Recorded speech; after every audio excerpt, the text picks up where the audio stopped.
ja tere jälle siit Valguskülast Petrone Printi klaasputka eest, kus me räägime raamatutest ja kutsume teid sisse ja mul on au öelda, et meil on uus raamat ilmunud, Minu Tokyo raamat koos uue epiloogiga, see on kõige värskem, mis meil üldse on tulnud ja Maarja Jano on siin minu kõrval ja meil on võimalus läbi Maarja teha üks väike retk teisele poole planeeti, Jaapanisse, Tokyosse. Ma arvan, et enamik, kes siin kõnnivad, ei tea mitte midagi sellest, mismoodi käib jõulude tähistamine Jaapanis. Kas sa räägiksid meile natukene sellest, mis seal on seal Jaapanis? Mismoodi, kas seal käib jõuluvana päkapikud, jõulumuusika? Seal käib, tervist, Maarja Jano, tere Jaapi jõulud. Et seal ei käi päkapikud, seal käivad jõuluvanad suure entusiasmiga, aga Jaapanis on jõulud on 100% kommertslik püha. Sellel ei ole mitte kunagi olnud sellist kristlikku tausta nagu meil siin, mis tähendab seda, et nad on võtnud ainult kõige lõbusama osa jõuludest ja naudivad seda täiel määral. Esiteks jaapanlaste jaoks jõulud on romantiline püha. Jõululaupäeval õige jaapanlane leiab endale teigi ja läheb välja oma kaaslasega ja läheb sööma, kõige klassikalisemalt ta läheb sööma Kentucky Fried Chicken. Sellepärast, et kunagi vist 70-ndatel oli selle Kentucky praekana reklaam oli niivõrd mõjus, et oli kujutlus, et on idüllised jõulud Ameerikas, idülline perekond läheb siis jõuluõhtul sööma praekana ja jaapanlased võtsid seda väga tõsiselt, et jõulud on praekana, mis tähendab, et nüüd see on päriselt Jaapanis traditsioon. Teine asi, mis on traditsioon, on süüa jõulukooki, mis on selline mahukoore tort, millel on alati maasikad peal. Teine selline omapärane asi, mille peale algul ei tuleks, on see, et Jaapanis on kõige suurem maasika tootmise aeg on detsembris. Nii et jätame meelde, kui me tahame Jaapani stiilis jõululauda teha, siis peab olema praekana ja vahukoore tort maasikatega. Mul tuli endal meelde, ma ei ole käinud Jaapanis, aga mul on meeles, kui ma käisin Hiinas ja siis ma sattusin ühte nii-öelda lääne restorani keset suve ja nägin seal jõulupuud, sellist nagu on siin eeselja taga, mitte küll looduslikku, vaid plastist, jõulutuled vilkumas ja jõulumuusika käis. Ja siis ma küsisin, et mis siin on, et kas siin on mingisugune stiili jõulurestoran tehtud või? Nad vastasid, et ei, meil on lääne stiilis restoran, et lääne stiil nende jaoks tähendabki seda, et on aastaringselt plastist jõulupuu ja jõulumuusika. Kas Jaapanis ka sellist asja ette tuleb? Päris seda, et aastaringi oleks, ei ole, aga seal on jah selline hulk nagu läänes stereotüüpsed ja klišeelikke pilte, mis alati jõuludel nagu tegi välja korjatakse, et jõululaulude osas ollakse väga entusiastlikud, muidugi eelkõige kaubamajades ja sellistes kohtades. Aga muidu nii nagu ka hiinlastel, siis jaapanlaste jaoks jõulud ei ole kunagi kalendris punaseks märgitud püha, et see on lihtsalt üks selline päev valentinipäeva kõrval, kus on tore väljas käia. Nüüd ma küsin hoopis vastupidi, et me rääkisime sellest, mida oled sina Jaapanis kogenud, aga tegelikult see Minu Tokyo raamat, see räägib sellest, kuidas sina läksid Tokyosse, aga ka sellest, et sa leidsid seal endale Jaapani mehe. ja nüüd on aeg niimoodi edasi arenenud, et tuli hoopiski see Jaapani mees elama Eestisse. Mida on tema arvanud süldist, verivorstist ja muudest Eesti jõulutraditsioonidest? Mis veidratesse toitudesse puutub, siis jaapanlased on tuntud veidrate toitude sööjad, mis tähendab, et ma arvan, et igasugused verivorstid või süldid ei tekita nendes võib-olla niisugust ehmatust, mis näiteks mõnest meist rohkem lääne poole elavast inimesest tekitaks. Nii et ta on, ütleme nii, et mees on väga ta talub hästi kõiksugu asju, nii et me sööme näiteks jõuludeks, aga kui me hommikuputru sööme, siis ma vahel vaatan, kuidas puder tal nagu suus ringi käib. Aga ta ei kommenteeri ja sööb ikka ilusti ära.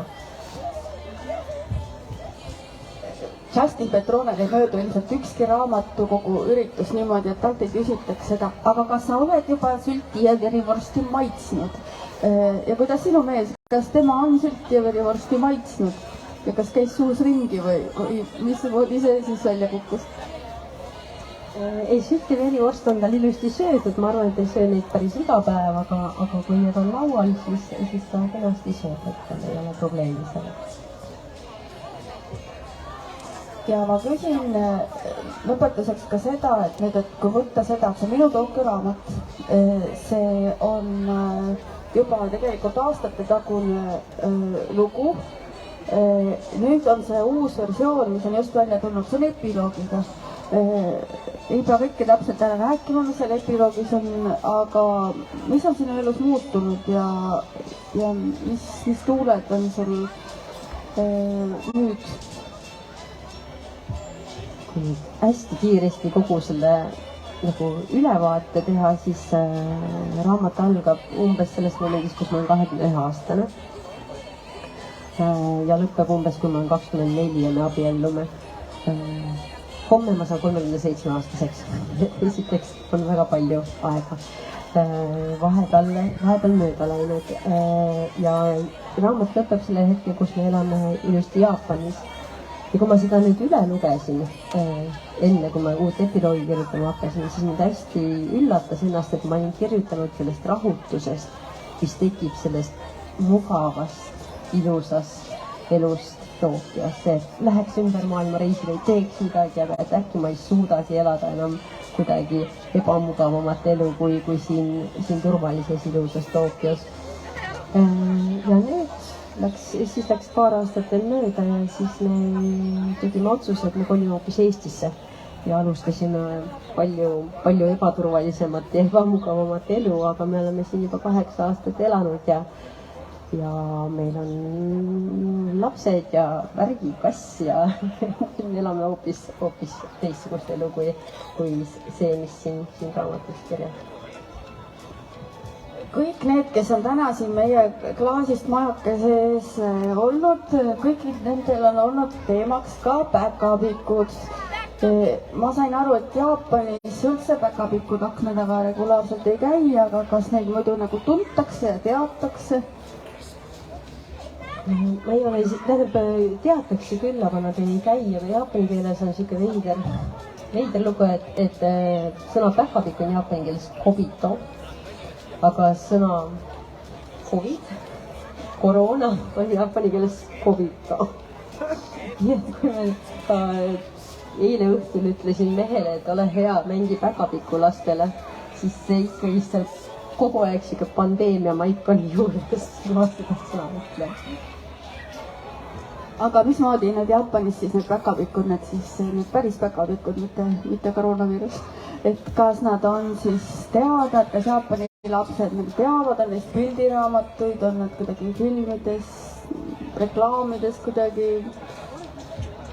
Just ma arvan, et ongi filmides, Hollywoodi filmidest ja reklaamidest on võib-olla teada, aga nad ei tea neid kui siukseid müütilisi tegelasi või nad ei seosta, et need päkapikud peaks kuidagi nendesse otseselt puutuma. Kuidasmoodi on jõuluvanaga, kas ta siis käib, kinke saab kuskilt?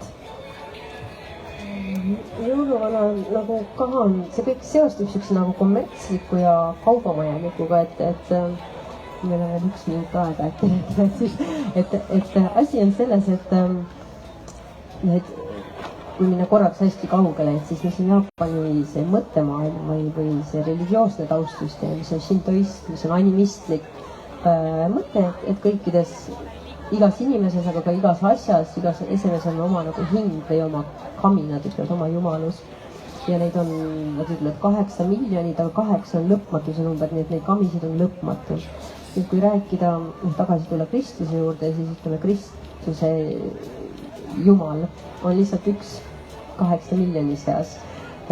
Ja Kristus ei ole mitte kunagi Jaapanis nagu korralikult juurdunud, kuigi sellise eduga nagu kõikides muudes maailma osades võib näha ja ma arvan, et osa põhjusest ongi see, et tule veel üks Jumal 8 miljoni juurde, et see on niisugune nagu sõbralik, aga leige vastu. Ja seetõttu, kuna seal seda tausta üldse ei ole, siis jõulud Jaapanis on sama, mis ütleme Valentinipäev või lihtsalt kaubamajas võib-olla on. Kõik teavad, milline jõuluvana välja näeb, aga selliseid koduseid jõulurituaale inimestel väga palju ei ole. Et oluline on tegelikult aastavahetus jaapanlase jaoks hoopis. Ja mis siis aastavahetusel tehakse? Aastavahetusel 31. detsember ei ole niivõrd oluline. Oluline on tegelikult see, mis uuest aastast toimub. Et kõige olulisem on aasta esimene pühamukülastus, Shinto pühamukülastus ja see võib siis toimuda mõni minut pärast keskööd või siis esimestel uue aasta päevadel. Et 31. detsember on selline vaikne aeg, süüakse traditsioonilisi toite, aga 1. jaanuaril ja edasi siis külastatakse pühamut ja süüakse traditsioonilise aastavahetuse toite. Ja mis on traditsioonilised aastavahetuse toidud Jaapanis? Oi, see on ilus, te peaks pilti nägema, on selline asi, mida nimetatakse osechi riori, mis on selline vähemalt 3 või 4 sükest karpi on, kus on igas terve hulk nagu erinevaid toite, mis on sisuliselt ühe suutäie suurused ja need igalühel on mingi oma sümboolne tähendus ja igaühte neist on valmistatud suure vaevaga ja see näeb meeletult ilus välja. Kui karbid on üksteise otsas, siis võtad karbini veid laiali ja siis sööd ühe ampsu ühte, ühe ampsu teist ja see on imemaitse. Hinnaklass jääb seal võib-olla kõige odavamad, ütleme 80 eurot, kõige kallimad 1000 eurot ja nii edasi, et seal saab valida, kui kallid süüa. Aga et see on jah siuke uue aasta toit, mida siis sugulaste ringis süüakse. Aga hea küll, aitäh. Minu Tokyo raamatust saab veel täpsemalt teada, mida seal Tokyos süüakse ja tehakse ja me anname ilmselt nüüd peagi audioteaterpulga üle jõuluvanade võistlusele, mis peaks seal teisel pool Raga platsi algama. Ja aitäh ja tulge meie klaasist majakesse, siin Petrone Printil on igasugu raamatud ja minu Tokyo autor ootab veel siin. Aitäh!